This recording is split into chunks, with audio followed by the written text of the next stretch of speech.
anywhere I've gotten there because I did what I thought was right for my own taste and for the people who I think are listening. You know what I mean? So it's like we said at the beginning of the conversation, if I go to try to make something that isn't exactly what I want, I'm not going to do it as well as if I do exactly what I want. Absolutely. And that'll get me wherever it gets me.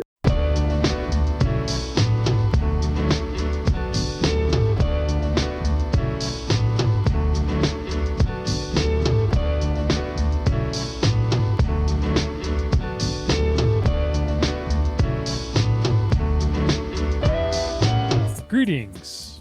Welcome to episode number 29 of the Rose Bros podcast, where the idea is to share insights from other entrepreneurs, athletes, and cool people in general, all the while enjoying some Rose Bros coffee.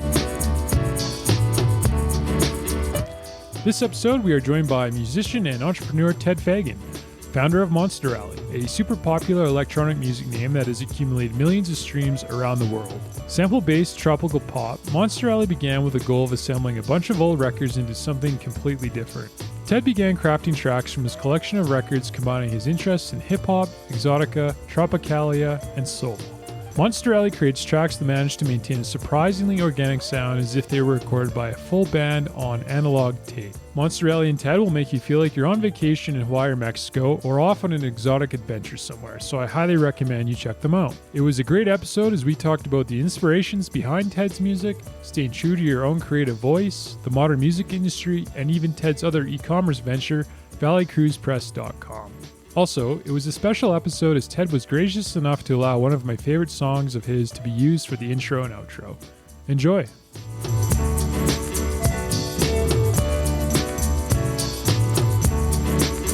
Ted, good morning. How are you? I'm doing great. How are you? I'm good. Really appreciate you doing this, like I said. Yeah, of course. I'm happy to be here. But we are talking, and you are in Cleveland, I believe, in Ohio. I'm in Cleveland, yep. Yeah, Cleveland, Ohio. And that's where you're based full-time? That's where I'm based full-time, yep. I grew up here, and over the past 15 years or so, I've been living in Columbus and then Chicago. And the longest one was in Los Angeles for, I think it was 6 years. And then I came back to Cleveland 3 years ago after my daughters were born. So you don't live in Hawaii. I think maybe some people listen to your music might think that you live full-time in Hawaii. No, I don't. I wish I did, but I don't, no. It's almost, I think maybe there's something better between having somebody who makes those kind of sounds and stuff that is not actually in that environment. Well, you might get a little lazy if you spent all your time in Hawaii. Probably would never leave the beach. I probably would never leave the beach, yeah. The best part about living in places where we live is the cold weather, because it makes you focus on things you might not otherwise focus on. That's very true. As the weather starts to cool down, you get a little motivated, I guess. I don't know. Yeah, exactly. When it's not as nice to be outside all the time, it makes you wonder, all right, I'm now going to be inside my house. What am I going to do? Like, what can I accomplish here? I'm sure there's some parallels to that with the coronavirus and whatnot. We can talk about productivity and what you've been up to, but maybe just to get back to the beginning, you're from Cleveland originally? Yeah, I'm from Cleveland. I grew up here. Yeah, it's great. I grew up on the west side of Cleveland in a city called Lakewood, and just like very close to the lake. It's great. I love it here. It's a really nice place. And always into music? Did you have a passion for music growing up? I did, yeah. I was always into music, and the first thing I started playing was guitar when I was in 6th grade. And so from then I was always sort of like making my own music. And I never really had like a lot of interest in learning how to play other songs. Like a lot of my friends, we started playing at the same time, and they would be in there trying to figure out how to play the national anthem or something for like an hour and a half. But I was just like, noodling around trying to make my own stuff or whatever. To this day, I still can't play any songs, and I've been playing guitar for like 20 years. That's probably good. Yeah, it's fine. I mean, it's good for me because I enjoy playing that way. But oftentimes people will be like, "Why don't you play, whatever?" I'll be like, "Yeah, I just can't. Like, I don't know." Spurs your own creativity, make your own songs and whatnot. Yeah, I guess so. Were you always into art as well? Yeah, I guess so. I think that the art stuff came about very much because of the music. So, I was in bands or I was playing music or something, and it would be that I would make the flyer for the show, or I'd make like a t-shirt for the band, even though nobody cared, nobody wanted to buy the t-shirt, but I wanted to make the artwork for the shirt. I used to do graphics that was like a screenshot of the Mario, like Super Nintendo Mario, and then just put in like the band name and top and the pixelated letters. Uh-huh. Like so that's kind of how it all. That's like how it started, and then in high school I got pretty into doing a lot of digital like design and graphic art and stuff like that. And then I did end up going to school for that. And then the stuff I do now, like the analog collage stuff, mostly started right at the same time as the Monsterelli music because it was made for the music. So always pretty creative. Did you get into music and artwork right out of high school then, or what was your path into the Yeah, Monsterelli? kind of. So in high school I was in a band, and we had like some pretty good momentum. We were very serious. Yeah. And after so I decided not to go to college because I was going to try to get this band signed.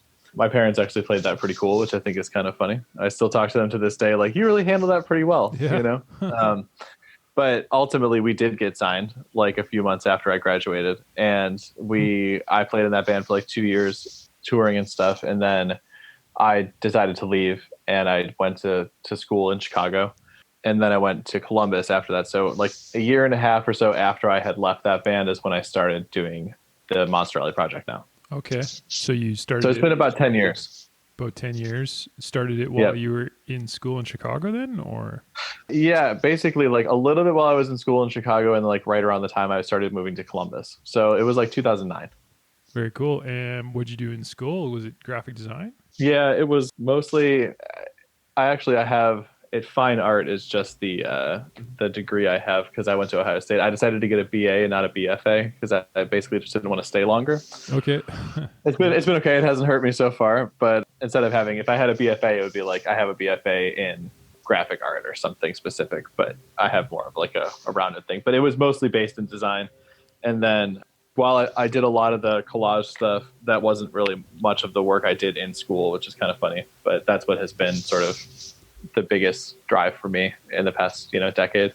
And then you got Monsterelli going. So as a creative artist and musician, I'm sure that was probably awesome, but a bit scary and trying to pay the bills and whatnot. It's still awesome and a bit scary. Yeah, I think that it's funny. This year, at least with Monsterelli, I think this year we'll see, but last year at least was the most, if you want to say successful, I don't know, but like the most highest listeners, the most activity sort of stuff I've had of any of the years. So I'm always surprised at that. Every year it sort of builds and builds. And if you had asked me 10 years ago, if I thought that 2020 would be the best year for Monsterelli, I would say that's crazy. I'm not even so sure I'll still be doing it. Really? But I'm very happy about it. I think it's great. It just makes you realize when you're in it, the cycle of a lot of bands, like you find out about a band until they're new or you listen to a couple of their albums or something. But for those people who have been grinding at it probably for like 10 years, some people do come out first project within a year or something. They've got like a lot of hype. People are psyched. Like that happens all the time. But the vast majority of bands are just like doing it for so long. Absolutely. Anyway, I think that's a good thing. The way I'm saying it makes it sound a little bit like they're working hard to no avail, but I don't think it's really that way. I think you get stressed if the first like few years of your band or something, suddenly you're not like huge. Yep. But the truth is that if you can just keep making music for people who want to hear it, you've already won.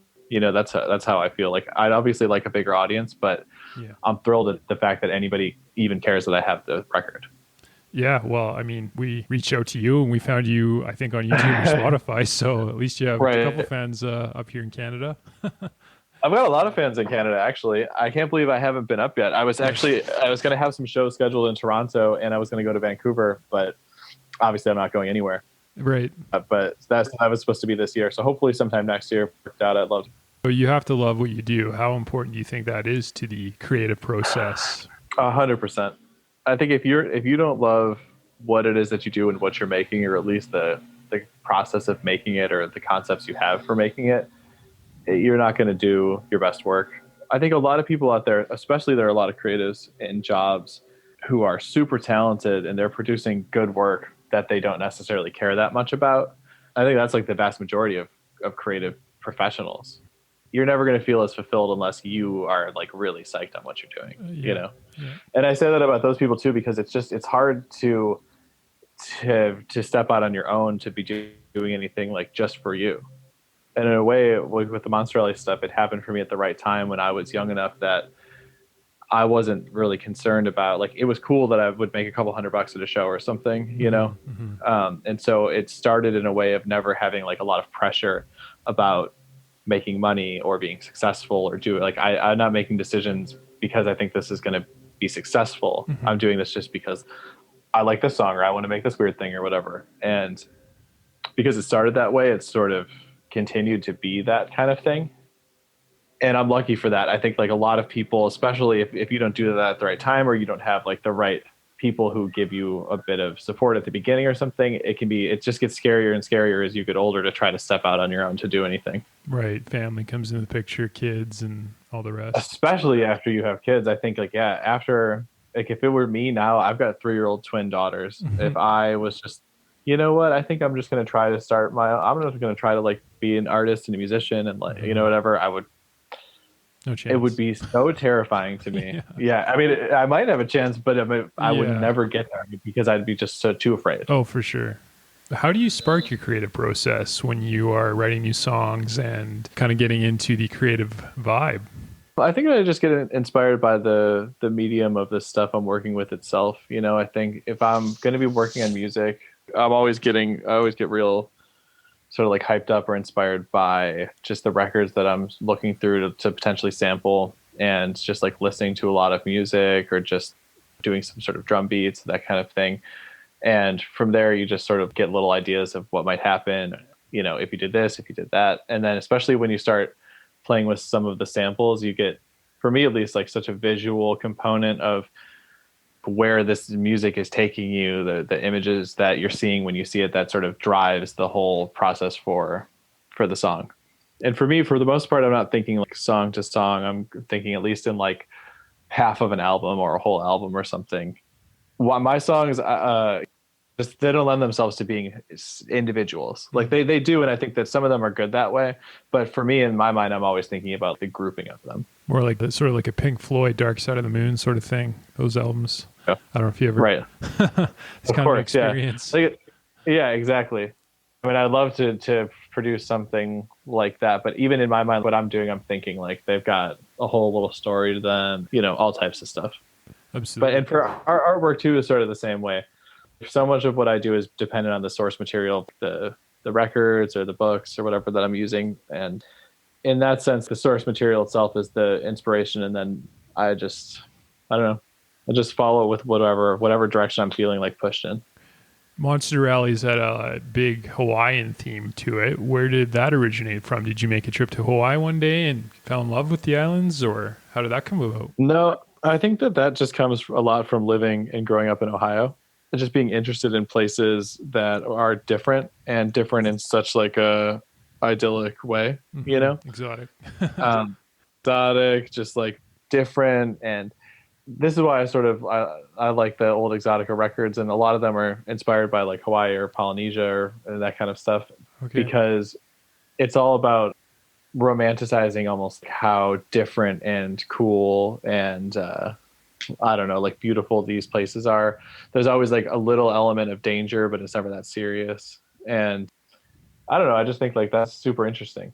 Not even so much about a place that, it's not about being inspired by Hawaii or being inspired by any of these actual places. It's more about being inspired by the idea of a place like that, and not so much in something that actually exists. You know what I mean? Absolutely. When you go to Hawaii, perhaps if you end up in the city in Honolulu, you may be surprised that it's not what you pictured it in your mind, or when you think of it, right? Right. It's exactly right. And even I haven't been to Honolulu. I've only been to Hawaii once, and I was in Maui, and it was beautiful. I loved it.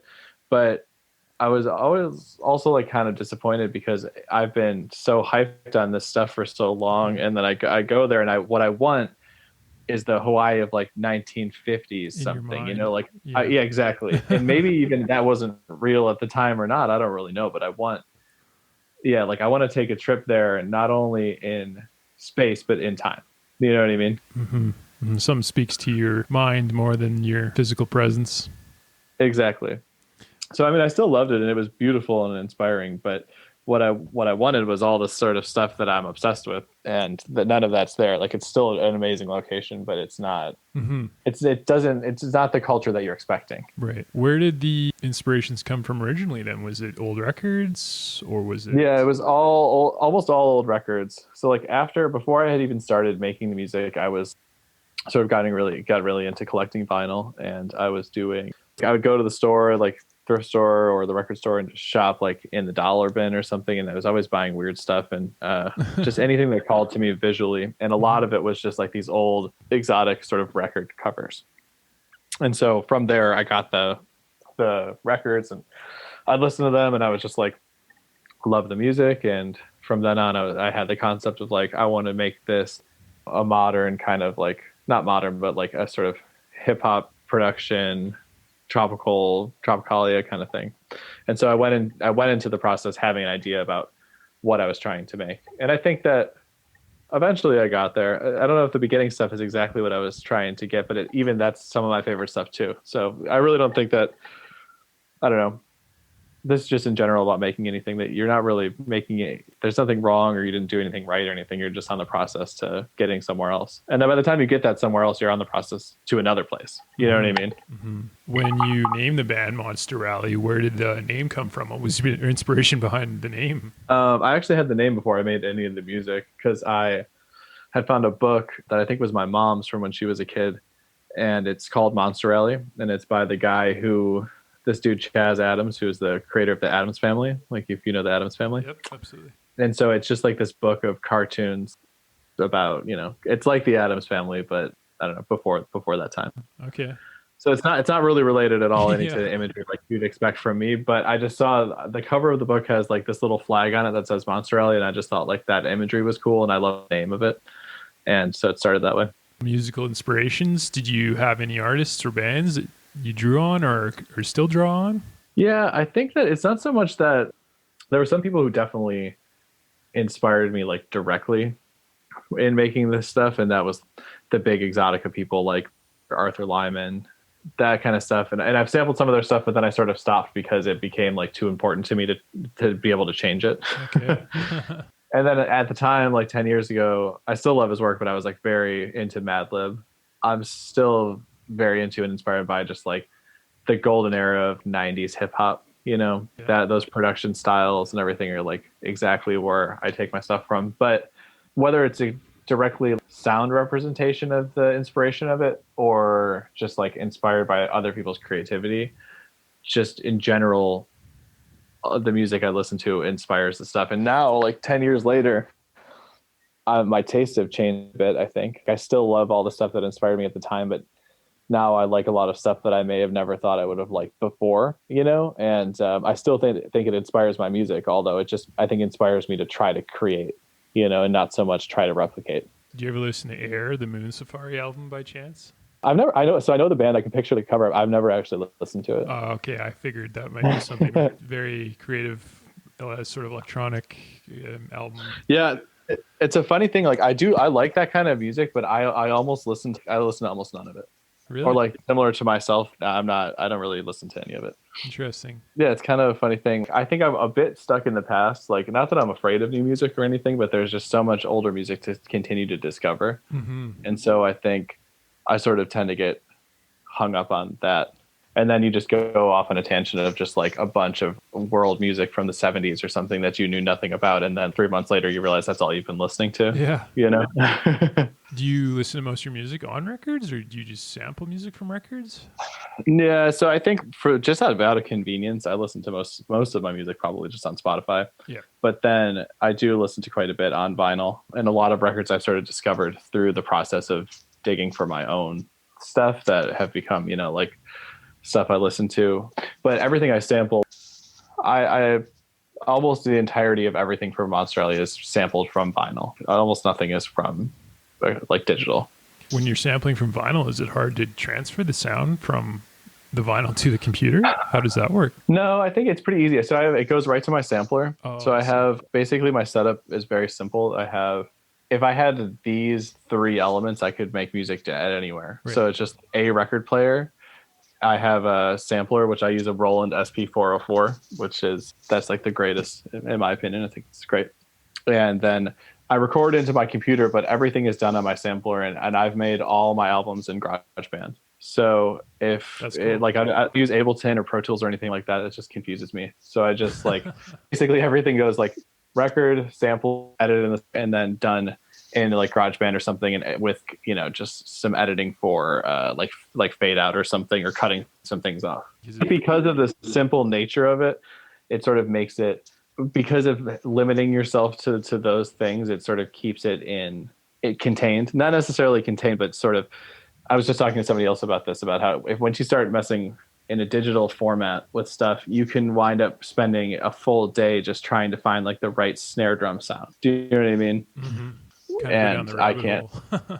Yeah, yeah. And some people do that, and then they come out after a year and they have like an amazing record. Other people do that and come out after a year with the right snare sound. Yeah, for you sure. know. Yeah. So I don't know. That kind of thing doesn't work for me.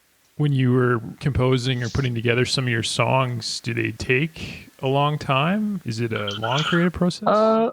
Some do, some don't. I think that for the most part, things are very quick. You were asking too about is it hard to get the sound from the record to the sampler? The thing is, honestly, no matter how it sounds, even if it just sounds like busted as hell, that's great. Right. Like I want that. Yeah. So I'm not really concerned with like quality about that kind of thing. Some things happen just really quick. Like the nature of the music is more just about ideas and like a concept, like a little like vibe of this. They don't really lend themselves to spending a lot of time. If something comes together really quickly, if like the samples are joining and I can get the drums right and it just sounds good, so that can be done in a half an hour or something, and then I'll edit it or whatever. If I'm spending a long time on something, I know it's probably like a red flag, that I'm probably doing too much.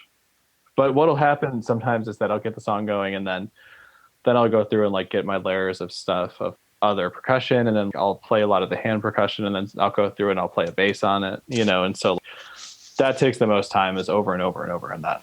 Do you ever put a song together and listen to it right after and think, all right, this is a great song, and that's it? All the time. Yeah. But what I mostly do is finish one and think, yeah, I'll come back to that. Every time it's just I have an idea and I try to get it done quickly to be able to come back to it at another time, and then I almost never come back to it, and I just call it finished.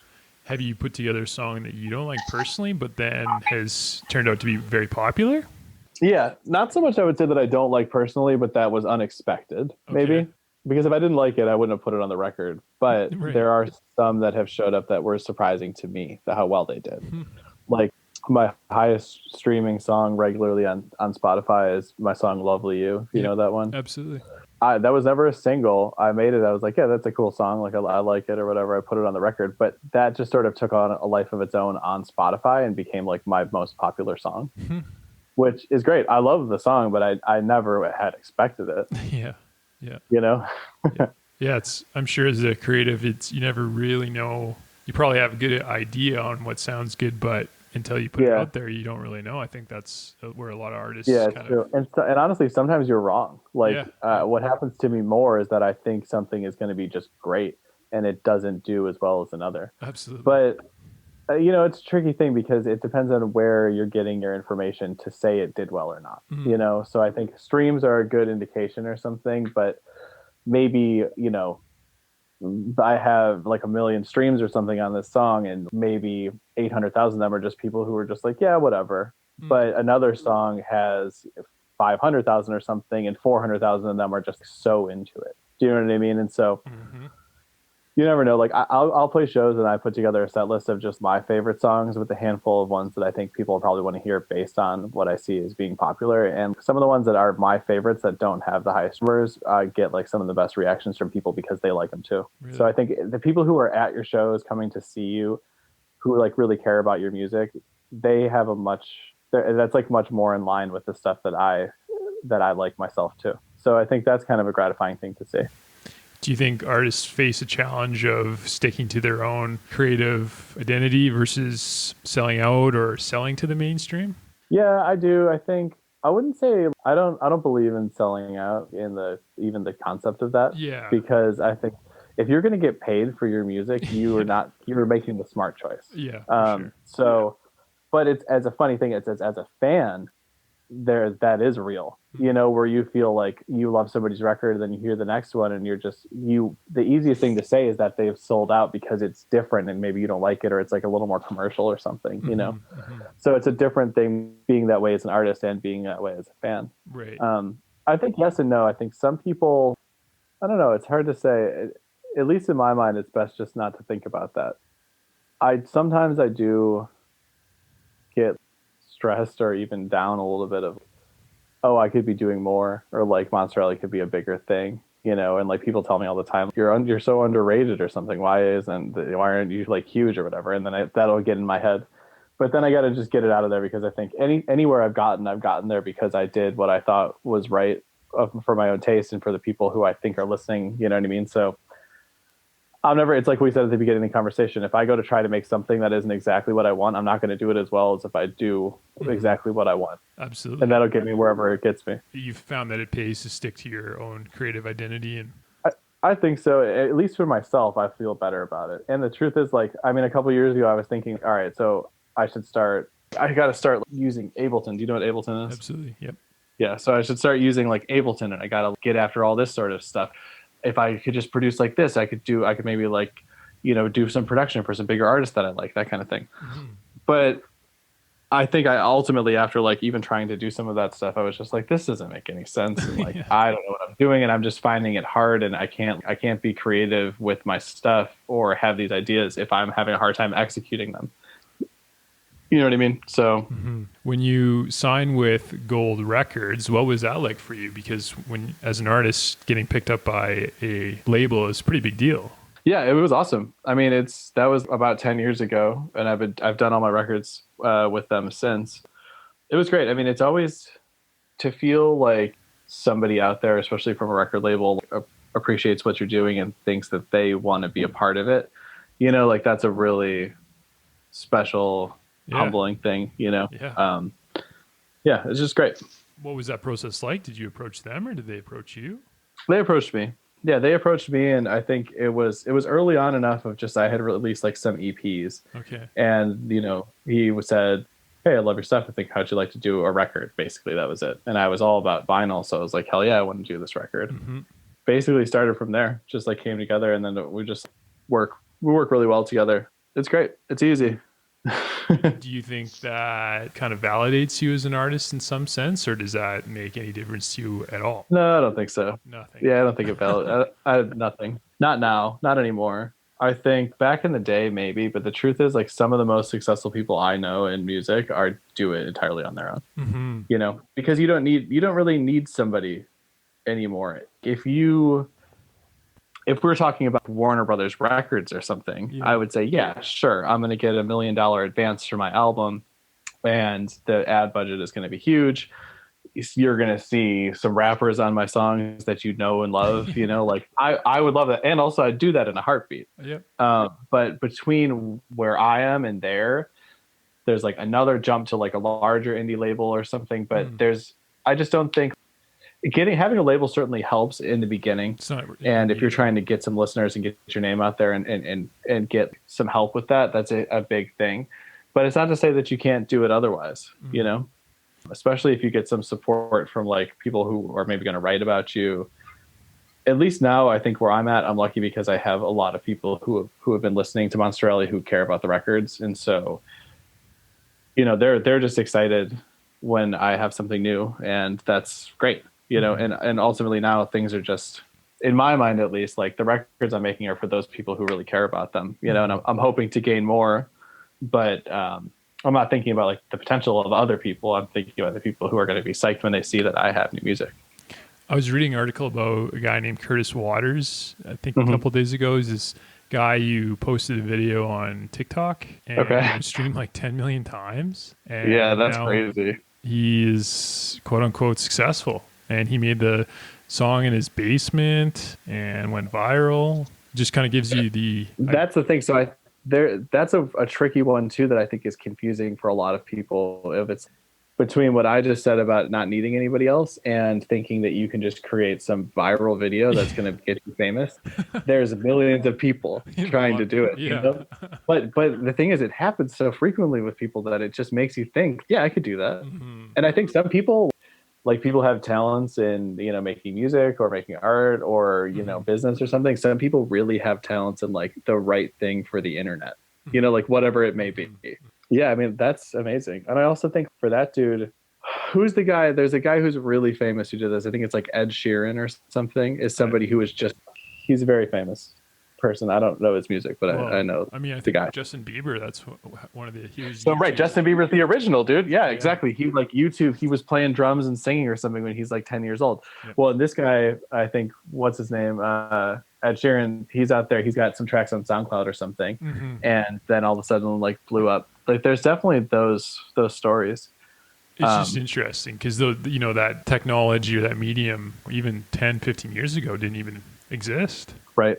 Well, and it's funny because I think that we've actually witnessed the whole life cycle of a lot of those, and now we're on to another. Mm. Because, like for me, when I started, Spotify did exist, but it was mostly in the UK, I think. Mm. And then there was like a little bit over, but it wasn't like I didn't even have music on Spotify. I had released solely through Bandcamp, and like that was great, and like that was the beginning of it. And then there was SoundCloud came up, and they like blew up for a minute, but now Yeah. like you never know SoundCloud's going to go out of business. And then now it's just like all Spotify. And so before, for that period of like, I don't even know when, but like 2008 2013 or something, just all that was like prime, like tons of blogs, independent blogs were like getting some followers and notoriety, and they were listening to like so much of the stuff they'd find on Bandcamp and SoundCloud and stuff. And but now that's, even those people, most of them are gone, and the people who did outlast that are have real jobs as those things now as writers and their stuff, and like it's not, things aren't done the same way. Do you know Yeah. what I mean? So 100%. and that period of time was so helpful to me. Like I wouldn't have anything if I hadn't come out at the exact right time, when there was still people who, like you or me or whoever, who just had an interest to write about stuff that people read and cared about, Mm. and so many people were really supportive of me at the very beginning in a way that's I still benefit from now. And I don't know, I'm really thankful for that. But it's sort of, it's sad and frustrating for people, even for myself, when I try to release new music. Like I don't even know, I've got a song. What am I even supposed to do now? Is like, can I tell anybody about it? Because Mm. like Pitchfork's not going to write about me. So between that and anybody else, what do I got? You know what I mean? Mm-hmm. I mean, even 50 years ago, if you were an artist, you would have basically had to move to LA or Nashville if you wanted to make it. 100, yeah, you have to. You had to go to the hub of wherever your kind of music was. Try to get in with the right people. Mm-hmm. Like a lot of those people who wound up being famous from those times were just talented musicians and songwriters that would go in and get jobs as studio writers for people, and then they would get their own contracts or something. Mm-hmm. Yeah, I don't know. In a way, it's funny. Like I personally, and I think a lot of people tend to sort of romanticize that period and that music and all that sort of stuff. But the truth is, it's probably so much harder. Like I'm talking about Yeah. making all my records with my sampler and GarageBand. You'd have to book thousands of dollars of studio time to produce any kind of thing like I'm doing. So I don't know. Well, There's give and take. I think it's certainly easier now to get your stuff out there, but you're in a much bigger pool. So it's ups and downs do you think, yeah, so in that sense, the tide has risen for everybody. for everyone. Exactly.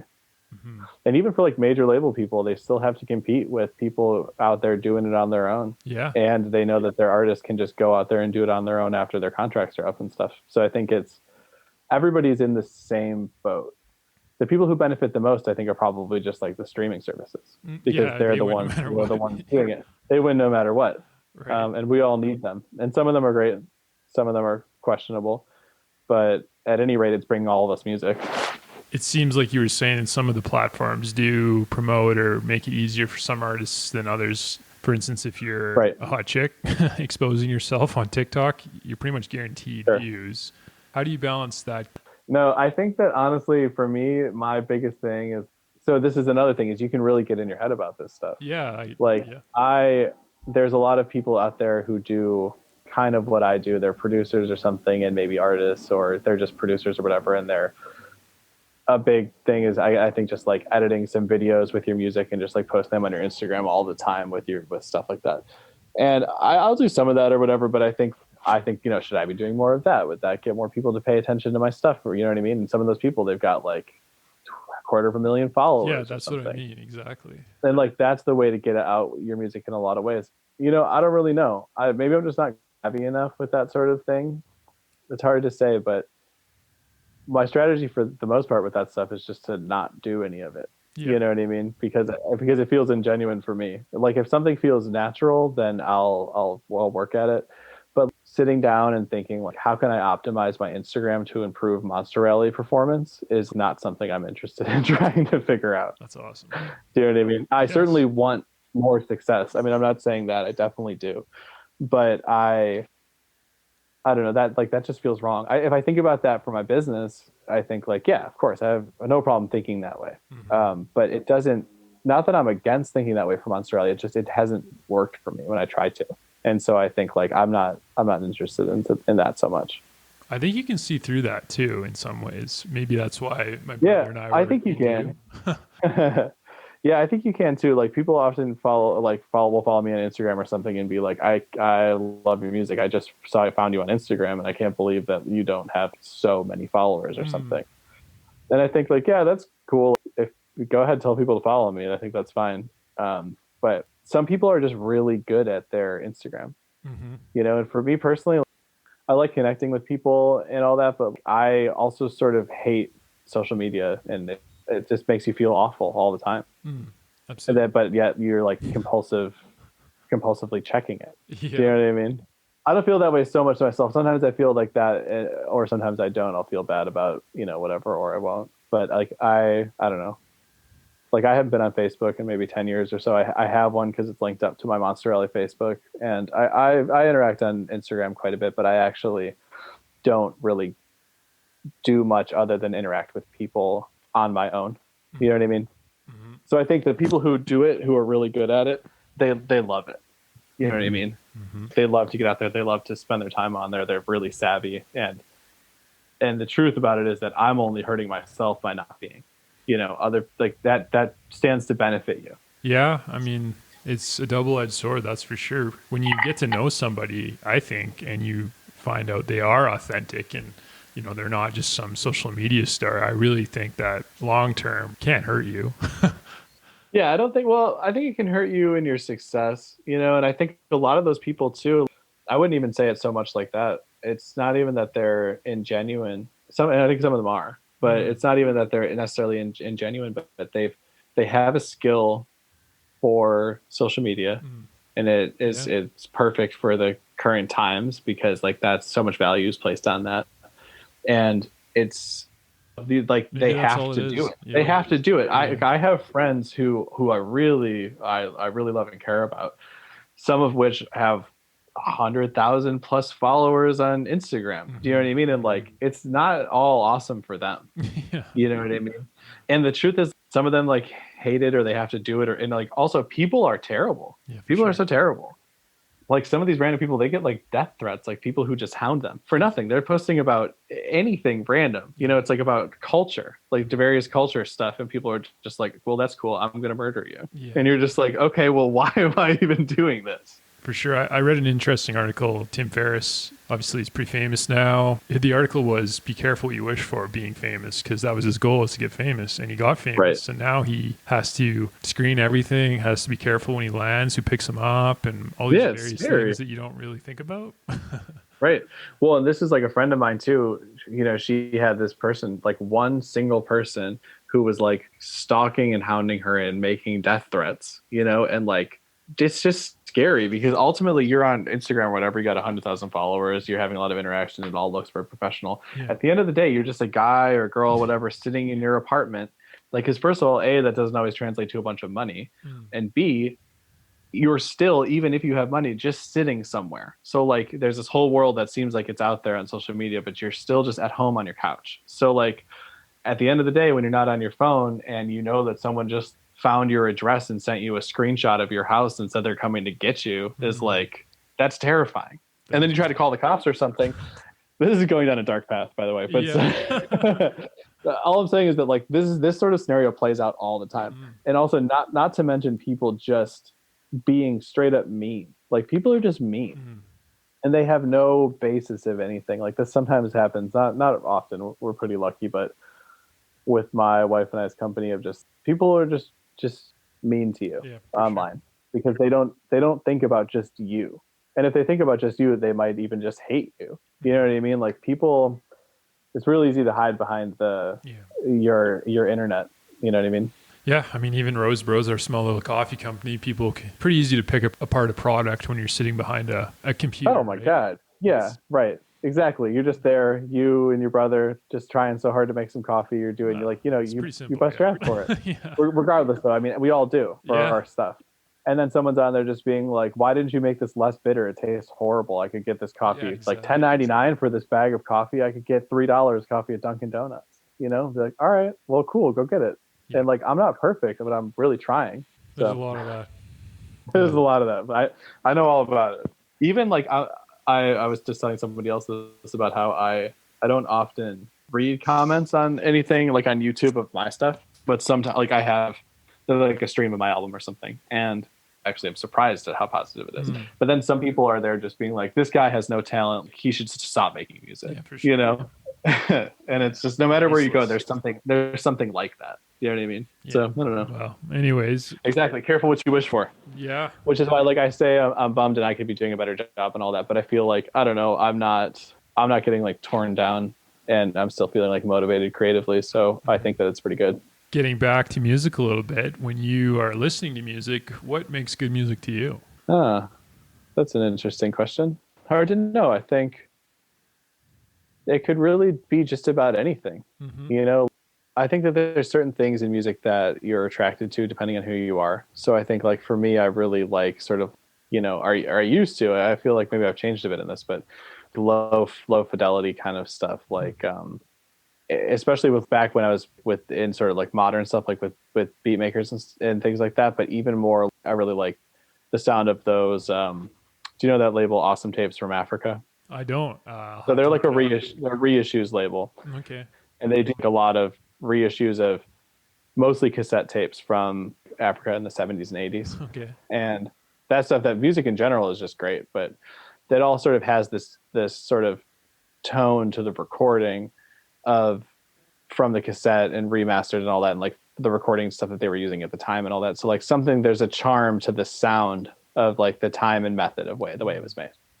Hmm. So I don't know if that doesn't necessarily make good music, but it's something about what you're attracted to, Mm-hmm. you know? Mm-hmm. But also sometimes people who are just meticulously perfectionists in the studio wind up making incredible music too, you know? Mm-hmm. But I think more so than anything is just you know when you hear something, if you're feeling it, like it awakens something inside of you, you know what I mean? Or just like it turns on some sort of light switch in your mind that you're like, okay, I'm intrigued by this. And then maybe as it goes on, turns on a few others that make you think, all right, this is great.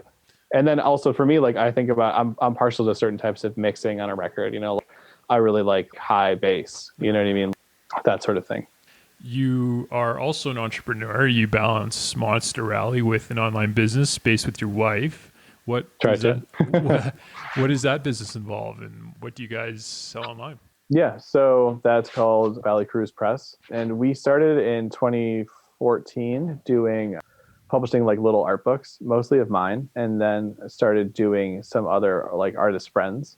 And when that took off, we launched into some other products. We really sort of hit our stride in like 2015, 16, making enamel pins. So we were That's like really cool. big in the pin game. It was a fun thing to make with a lot of artists too, because it's always fun to see your work translated into something solid and physical. And so like a lot of people who I knew who were friends or sort of became friends because of it, we worked together to make a lot of their pins. Carried that through, and then ultimately today we still make the pins and we do a lot of custom work for artists and stuff, but we mostly sell our most important items now are these throw blankets. We make these like cool artist designed throw blankets, and some apparel, like some sweatshirts and stuff, and hats, that kind of thing. Very cool. Keychains, a lot of keychains. Where can customers find you guys online?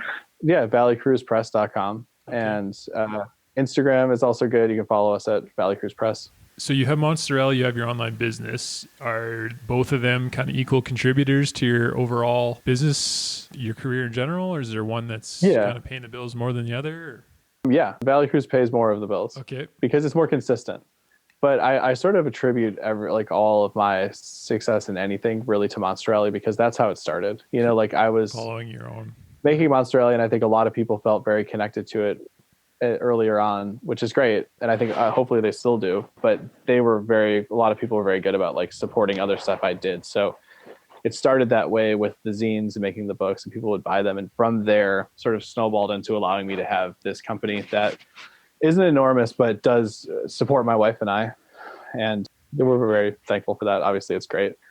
But that's like the daily thing. There's so much to be done with your business every day. Yeah. You know what I mean? Yeah. Especially if you want it to grow, or if you just like, it's her and I and our shipping guy. So we don't ship this stuff. And often we wind up shipping the stuff ourselves, but we do everything else. So the website design, figuring out stuff, we wholesale to a couple of people, and I don't know, it's a lot. Anybody who has a business, they know, even a small one. So it takes up most of my time, and it's more consistent. Monster Alley is still a big contributor. If you're going to talk about Monster Alley as a whole, of the music, the records, and the artwork in like my website, that's sort of everything.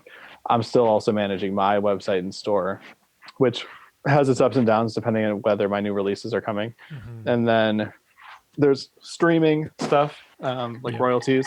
And then this year, I have no income from performances. Right. So that is okay.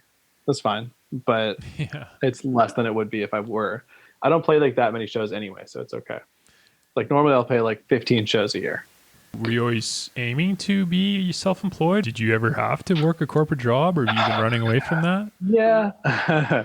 All of the above. Yeah. Yeah. I mean, I've had jobs since I was 14, doing various, I worked from everywhere. Like I worked at the mall. I used to work at Urban Outfitters when I was in high school, and then afterwards I had a couple real jobs. But I'm a terrible employee. So bad, honestly. Like I'm never trying to go. I'll do the work, and I think I'm good enough at presenting myself and getting my work done that I'm not going to get hassled. Yeah, for but sure. like that's not an enjoyable life necessarily. So I think I didn't. It took me a while to realize that I wanted to be self-employed. Yeah, that's same. And it took like me being very bad at a couple of jobs, and same. also noticing that I had abilities on the other end to not have to do that, for it to come into to be that way. Mm-hmm. But it also was over a period of time of like Monster Alley doing okay, but it's certainly not enough money to live on. And my wife had, she's a great employee, and she had other jobs, and she supported us for a while. And then when things started to take off a bit with Valley Cruise, she was able to leave her job, and then we've worked together ever since. But now, having done that, I'm like, that's my life goal. Is I don't want any other boss than my wife, really. Not that she's necessarily my boss, but she is the ultimate. But I only want to work with her. That's, I think, the goal for the vast majority of entrepreneurs or people out there running their own business. Yeah. And for me too, like, obviously I'd like it to be more successful, but it's not even so much about money. Like if we can be stable and we answer to ourselves, that I think that we've won. What's good now is that there's a lot of opportunity. It's like a bit like music, where I actually think that entrepreneurship and business ownership is a much more exciting thing than getting into music at the current moment, because I think it's easier for you to do something you're passionate about and share that with others. And chances are there's a lot of people who are passionate about that same thing, online, and getting that out there right now, than it is to come and try to get people to listen to your album. Really? Yeah, I don't know. Maybe I'm wrong about that. That's just sort of how I feel a little bit. Well, I think that's a great summary of Monster Alley is a musical endeavor and your own entrepreneurship career, and a little bit about you and kind of the whole package. If you were to give advice on starting a musical career or business, what would you leave somebody with? I would just say not to overthink it. If you were going to do music or art or something, that just start working, make things, and share as much of it as you can. I think a lot of people get hung up about making things and waiting till they're perfect, and then they get scared to share them. But no, you're not going to know or give anybody the chance to connect with you if you don't share with them. And so I think about business too is sort of the same thing. Like find something that you yourself truly cares about, something that you really love and are passionate about, and figure out a bit of a way to try to make a business from that and just share that with people. Because at least what I've found is if you just do something that you really love and try to share it with people, that you're probably part of a much larger group of people who also love that same thing. And it's better trying to communicate with them on something you really care about than jumping into a trend of sales or of something that you think is going to do well. To flip that on its head, have you ever had any bad advice? What's the worst advice you've ever been given? Just spend all your time trying to sell on Amazon. Because that's a bit of an allure for a lot of business owners, at least for that. Yeah. Is so-and-so made all this money selling on Amazon. And it's true. A lot of people do. But the truth is, and we did the same thing with Valley Cruise, we're just sort of like, wait, hold a minute, you can sell all this stuff on Amazon? And so we put a bunch of our stuff on there to try to do it, and then you get it worked up to their ad sort of thing. And we sold stuff, but it just wound up taking too much of our time, and it wasn't anything that we actually really cared about. And so, we did it because we thought like we could make a lot of money doing this. Yep. Which is often a wrong motivator, but is the most common motivator. Yeah. There's a lot of people out there chasing money on Amazon right now.